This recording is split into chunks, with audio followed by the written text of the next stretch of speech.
from the African landmass.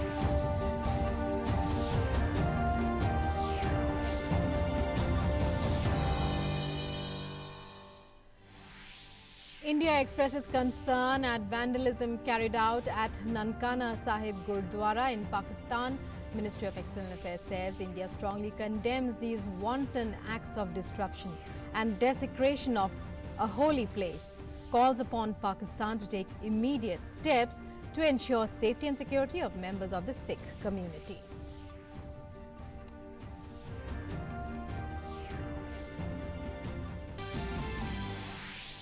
Pakistan's lies exposed again. Pakistan Prime Minister Imran Khan deletes his tweet containing a 7-year-old Bangladeshi video referring it to be from Uttar Pradesh.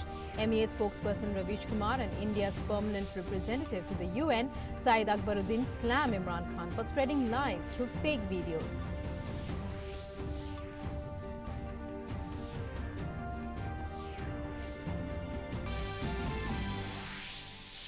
Bharatiya Janata Party to hold massive public awareness campaign to dispel misconceptions regarding Citizenship Amendment Act from tomorrow. To reach out to 3 crore families over a period of 10 days. Toll-free number launched. Centre's high-level team of experts visits the Kota hospital which witnessed a spate of infant deaths. National Human Rights Commission issues notice to Rajasthan government over the issue. BJP slams Gehlot government in Rajasthan. Reports of death of 10 infants come in from another hospital in Bundi in 1 month.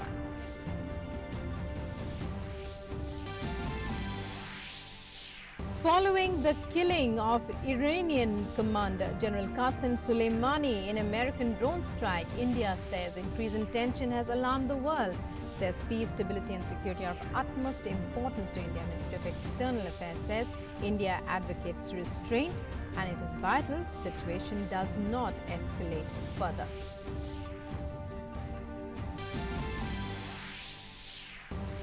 In international news, US President Donald Trump says he ordered the killing of the Iranian commander Qasem Soleimani to stop a war and not to start one. Says Soleimani was planning attacks on Americans. Iran says it will respond to the killing of Soleimani anytime and in any manner.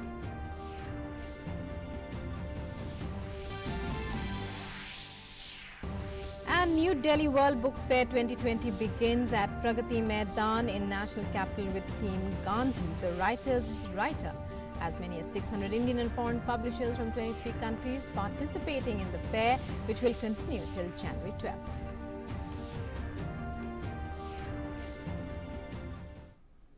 Hello and welcome to this edition of the news. I'm Rukma with you once again. India has strongly condemned the vandalism at Nankana Sahib Gurdwara in Pakistan.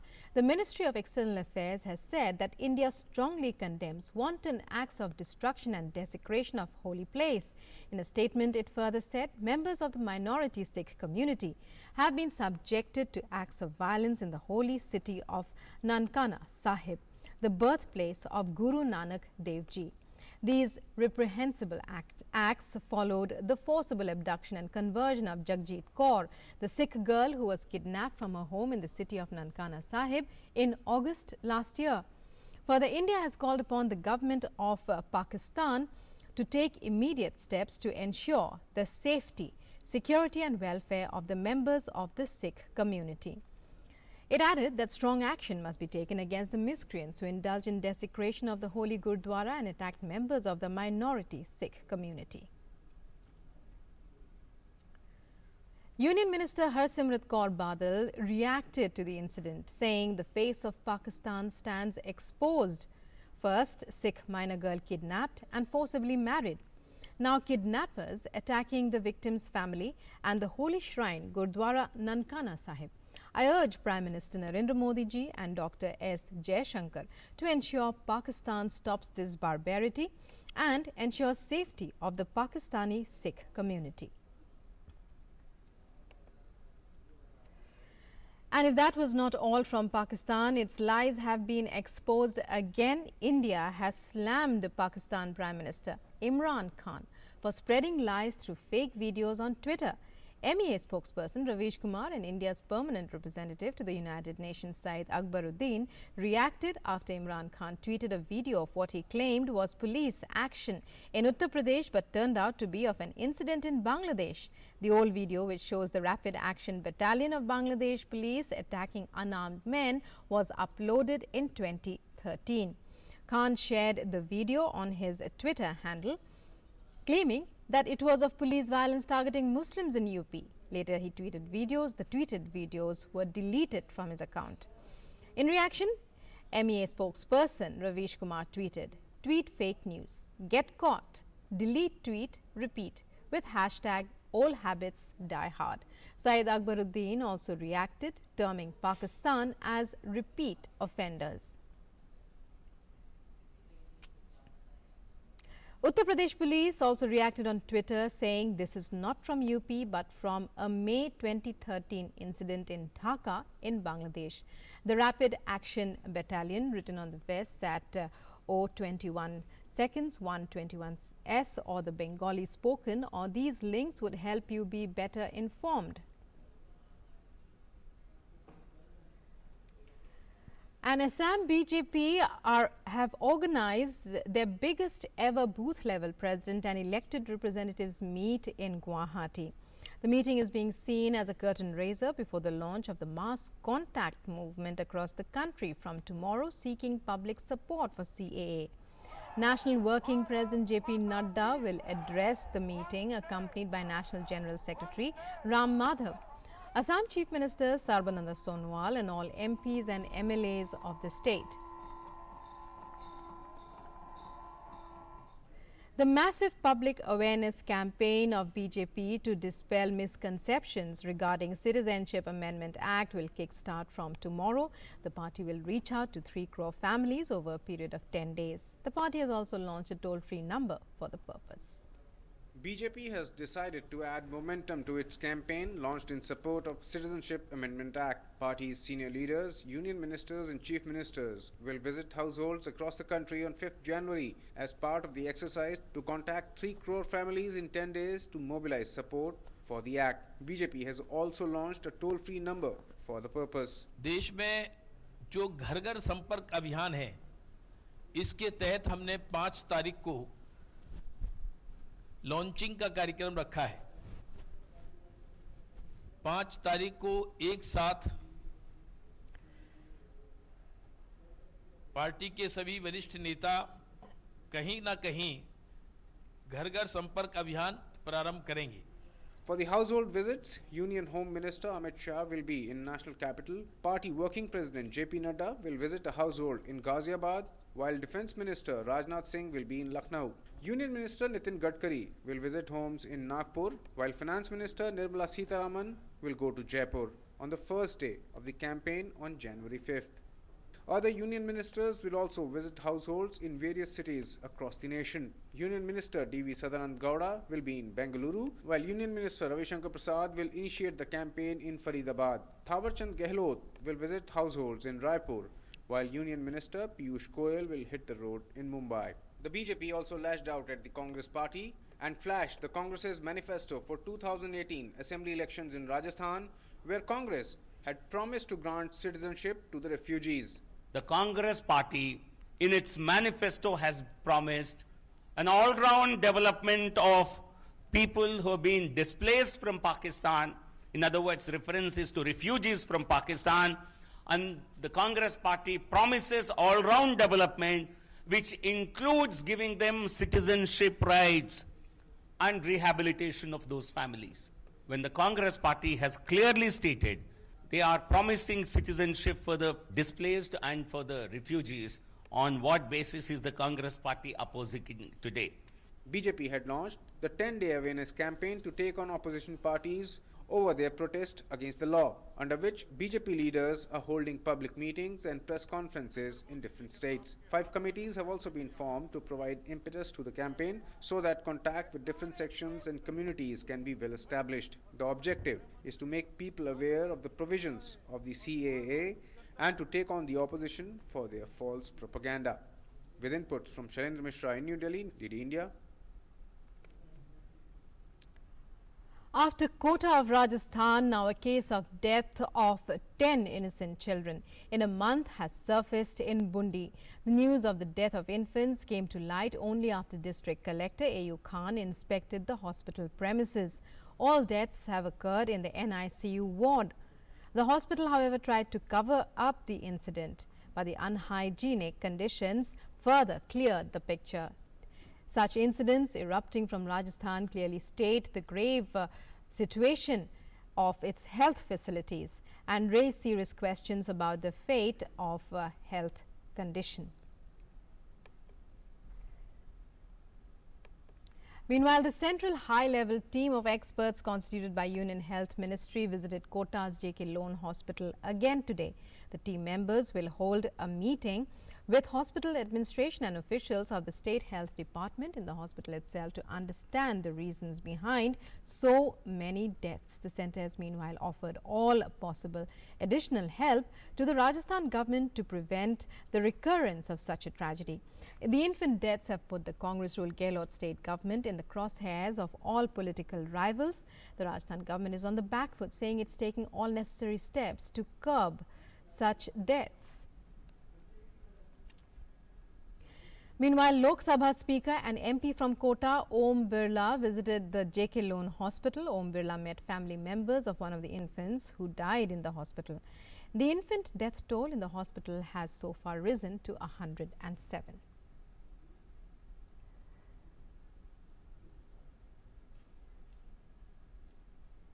And joining us now is our correspondent Dharmesh Bharti with more on infant deaths in Rajasthan on the phone line. Dharmesh, well, we are hearing more about another case, a similar case of infant deaths from Bundi now, even as investigations have just begun into what happened in Kota. Absolutely true, Rukma. The report came that 10 children have died in Bundi hospital. Meanwhile, the central team comprised of experts from AIIMS, Jodhpur and other Government of India Health Department reached Kota today, and they tried to find out the reasons for unusually high mortality rate in the hospital during December season, during the month of December. They had a detailed discussions with the doctors and they had also discussion with the state authorities. Rukma. Right. Well, but right now, what is the cause for such massive, massive deaths of infants in particular? We believe the one in Bundi, it happened in the NICU ward. Rukma, as far as the state committee report is concerned, when we go through the state committee's report, we will find that the state's own committee has admitted that there were not enough equipments which were required for the ICU, like the nebulizers, the infusion pump, and apart from that, even the oxygen supply was not through the pipe, rather than it was supplied by the cylinders. So all these were the reasons, all these were the basic reasons that the number of casualties increased, and state authorities, the kind of action they should have taken on time, they delayed the action, and this is one of the major cause that the number of deaths, infant deaths, slowly and gradually increased. Rukma. Right, and meanwhile, well, are we looking at a lack of funds or a misuse of funds there? Because we are getting reports that that the facilities were negligent, the infrastructure was not enough. So could it be that heads could roll even at the administrative level? Absolutely, Rukma, it's absolutely correct. Somewhere it has to be agreed upon that there was a negligence on the part of the health department, because the deaths were going continuously from last 6 months.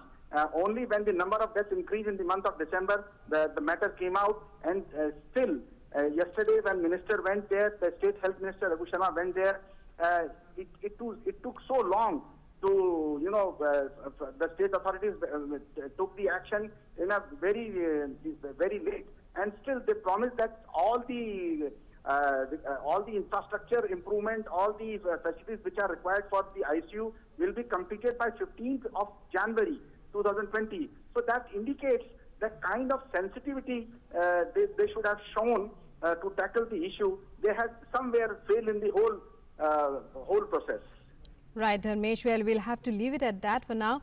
Thank you very much for joining us there with those inputs. And earlier, the National Human Rights Commission took suo motu cognizance of the death of more than 100 children at the government-run hospital in Kota in Rajasthan. The deaths had taken place in December. The commission has issued a notice to Rajasthan government to submit a detailed report within 4 weeks in the matter. The NHRC has asked the state government to ensure that the steps being taken to address the issue are fruitful and also that such deaths do not recur in the future due to lack of infrastructure or health facilities in hospitals. And Lashkar-e-Taiba terrorist Nisar Dar was arrested from a hospital in Srinagar today. Nisar Ahmed Dar, a resident of the Hajin area of Bandipur district in North Kashmir, was arrested by the Special Operations Group of the JK Police from Sri Maharaja Hari Singh Hospital in the city. In November 2019, he had escaped an encounter in Kullan, Gandarba, in which a Pakistani Lashkar terrorist was neutralized by the army. This dreaded terrorist was wanted in many terror crimes.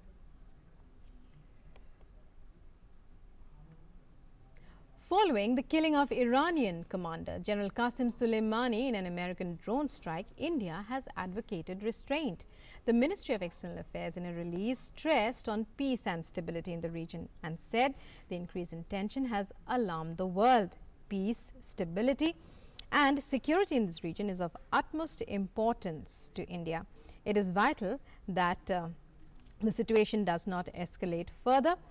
India has consistently advocated restraint and continues to do so.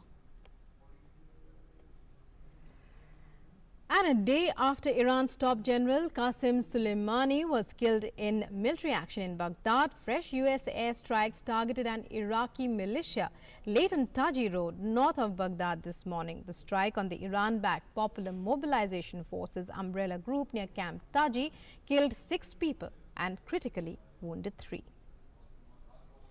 Meanwhile, making America stand clear on the airstrike in Baghdad, US President Donald Trump has justified his decision, saying the action was taken to stop a war, not to start one. He added that Iran never won a war but never lost a negotiation, which can only be seen as an indication of his stand going forward.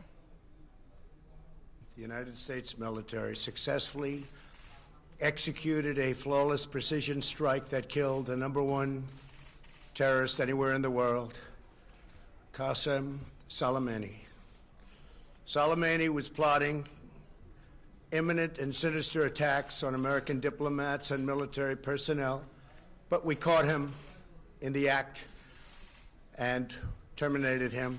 Soleimani made the death of innocent people his sick passion, contributing to terrorist plots as far away as New Delhi and London. We took action to stop a war. We did not take action to start a war. Iran has strongly condemned the move as an act of terror, declaring that General Soleimani's assassination is being seen as a massive attack on the country.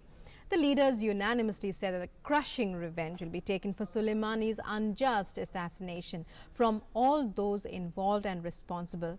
Iran is mourning for 3 days for now, but it has promised to avenge the assassination.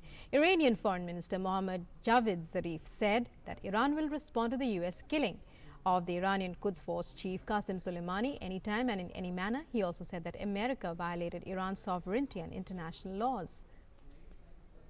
The Islamic Republic of Iran holds this right to respond anytime and in any manner it will. We will not be involved in the USA's smear campaigns and their blackmailing. We will give a proper response in any manner and time.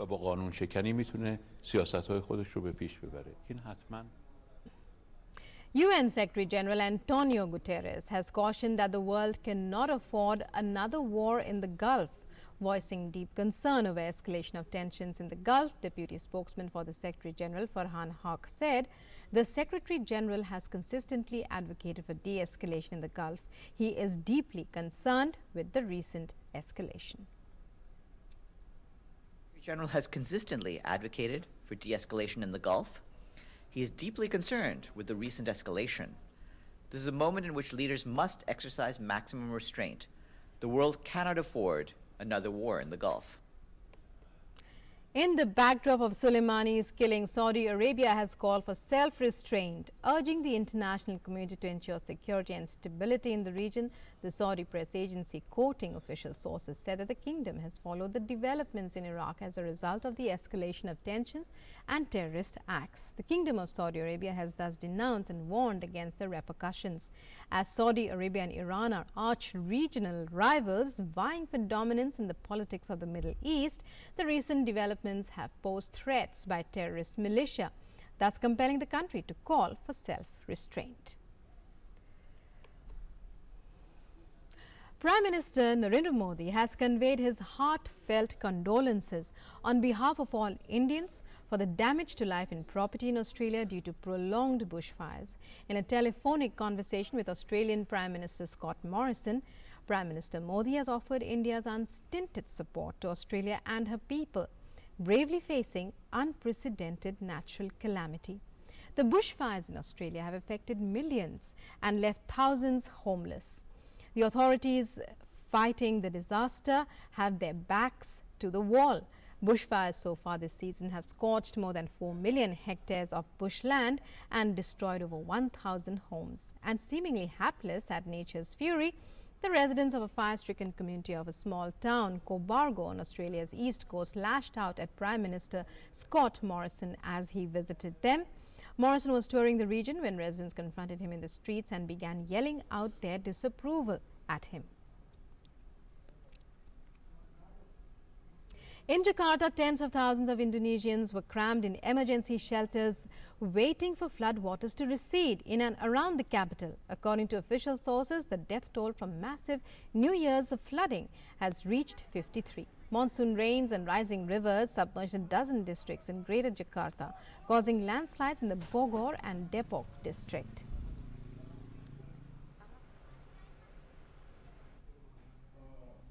And Asia's biggest book fair, the World Book Fair 2020 New Delhi, kick-started today with Union Human Resource Development Minister Ramesh Pokhriyal inaugurating it. The book fair, organized by the National Book Trust, will conclude on the 12th of this month.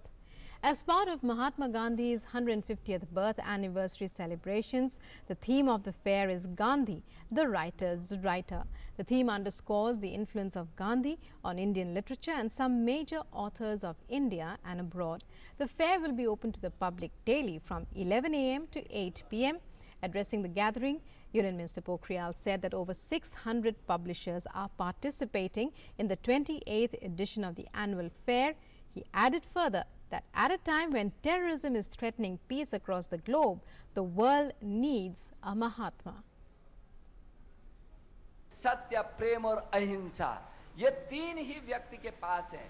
जिस व्यक्ति के पास, जिस समाज के पास, जिस राष्ट्र के पास न प्रेम है और न उसमें समर्पण है, त्याग है, तो वो इंसान, वो समाज और राष्ट्र रहते हुए भी पत्थर के समान है। पूरी दुनिया में एक और आतंकवाद की घटनाएं घट रही हों, दूसरे में आपसी सामंजस्य को हट करके लोग अपने व्यक्तिगत स्वार्थों की दूरी पर खड़े हो गए हों, ऐसे ही वक्त पर गांधी जी पूरी दुनिया को याद आते हैं. And in news about the weather in different parts of the country, light to moderate snowfall was witnessed in high altitude places in Uttarakhand, especially the hills of Kumaon in the past 24 hours, with cold conditions continuing to prevail in the hilly areas today. In Pithoragarh district, Pithoragarh town, Munsiari and Dharchula received snowfall, while the district's low-lying areas were lashed by over 17 millimeters of rainfall. Similarly, Auli in Chamoli district and other high-altitude areas in Uttarkashi and Rudraprayag districts received light to moderate snowfall. Mukteshwar remained the coldest in Uttarakhand, with the mercury settling at -0.2 degrees Celsius. The Met Office has predicted that the weather will start getting clearer from today onwards, and dry weather is likely to prevail for the next 48 hours. Meanwhile, most parts of northern India had some respite from severe cold conditions as the region witnessed a rise in day temperatures. The Met Department has forecast cold to severe cold day conditions in isolated pockets over Bihar and Jharkhand and cold day conditions in many pockets over West Madhya Pradesh, as also in some pockets over East Rajasthan. In the national capital, Delhiites continue to get little respite from the severe cold for the second day today. The national capital recorded a minimum of 8 degrees Celsius this morning with the sun out to let people bask in it. Weather experts had earlier said there would be no cold wave until January 8th. Light rains are expected in the capital anytime between January 6th and 8th due to a fresh western disturbance. Widespread rains may also help reduce pollution levels. Meanwhile, 19 trains are running late due to low visibility in the northern railway region. Launched with the objective to provide good all-weather road connectivity to unconnected villages across the country, Pradhan Mantri Gram Sadak Yojana aims to reduce poverty, connecting these villages to the mainstream and providing access to development taking place in various parts of the country. The scheme is transforming the lives of people, for example, in Jhargram district of West Bengal. Let's take a look at this ground report to see the impact it is having here.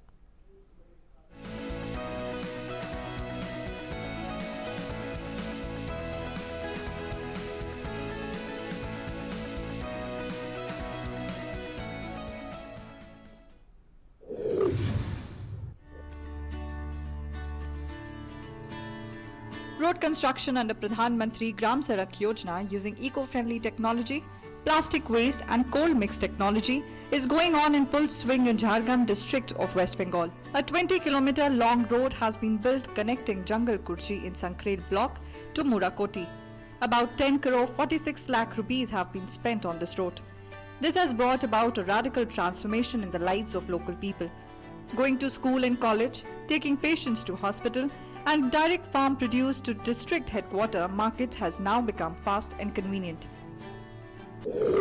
This road has been built within a year. It has improved local communication, trade and commerce.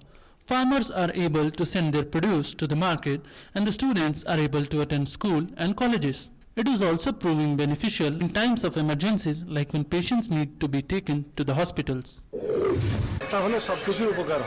Construction of roads has brought with it a lot of benefits. Our area has seen a lot of development. The travel time has come down and it has made it easier for students to attend school and college. People can travel conveniently for business now.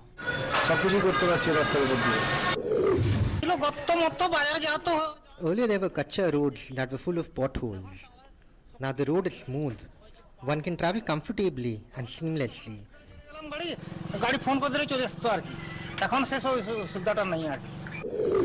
Pradhan Mantri Gram Sadak Yojana was launched to improve rural road connectivity. It aims at providing direct connectivity between remote villages and district headquarters and converting kacha, muddy roads with pakka roads. The main aim of the scheme is to have better road connectivity in 97% villages of the country by the year 2022. This scheme has provided a new ray of hope to the lives of people in villages and is helping them with their livelihood. Bureau Report, DD News.